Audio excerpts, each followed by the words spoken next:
தமிழக முன்னாள் முதல்வர் கலைஞர் கருணாநிதியின் பிறந்த நாளை முன்னிட்டு திண்டுக்கல் ஆர்வி நகரில் மேயர் இனிப்பு வழங்கினார்.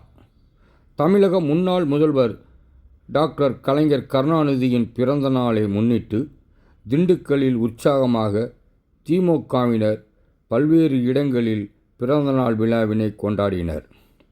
திண்டுக்கல் மாநகராட்சி 23வது வார்டுக்கு உட்பட்ட ஆர்வி நகர் பகுதியில் வார்டு செயலாளர் செந்தில்குமார் தலைமையில் பிறந்தநாள் விழா கொண்டாடப்பட்டது. இந்நிகழ்ச்சியில் ஆர்வி நகர் பகுதியில் அமைக்கப்பட்டிருந்த கொடிமரத்தில் திண்டுக்கல் மாநகராட்சியினுடைய மேயர் இளமதி ஜோதி பிரகாஷ் கொடியினை ஏற்றி வைத்தார். அதனைத் தொடர்ந்து டாக்டர் கலைஞர் கருணாநிதியின் திருவுருவ படத்திற்கு மலர் தூவி அஞ்சலி செலுத்தினார். மேலும் அப்பகுதியில் உள்ள பொதுமக்களுக்கும் திமுகவினருக்கும் இனிப்புகள் வழங்கி தொண்டர்கள் உற்சாகமாக பிறந்தநாள் விழாவினை கொண்டாடினர்.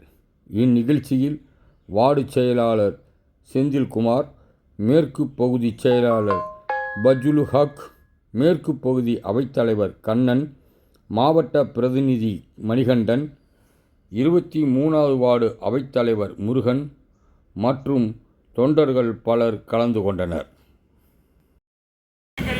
முத்தமிழறிஞர் டாக்டர் கலைஞரின் புகழ், இனமான கலைஞரின் புகழ், இனமான பேராசிரியர் அன்பழகனார் புகழ், அண்ணாவின் புகழ், தந்தை பெரியாரின் புகழ், வாழ்க திராவிட.